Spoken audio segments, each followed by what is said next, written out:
یہ جو رات ہے شب برات، یہ شعبان المعظم کی 14 اور 15 کی درمیانی رات ہے، یعنی 15ویں رات۔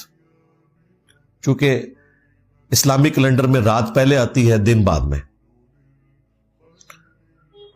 تو ان کے نزدیک یہ رات وہ رات ہے جس میں اللہ تعالیٰ نے قرآن حکیم کو لوح محفوظ سے اتارا آسمان دنیا کے اوپر، اور پھر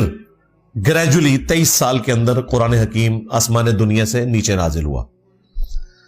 اب ان سے پوچھیں یہ کہاں لکھا ہوا ہے، تو ان کے پاس دلیل کوئی نہیں ہے، اور وہ زبردستی اس کانسیپٹ میں وزن بھرنے کے لیے قرآن حکیم میں سورہ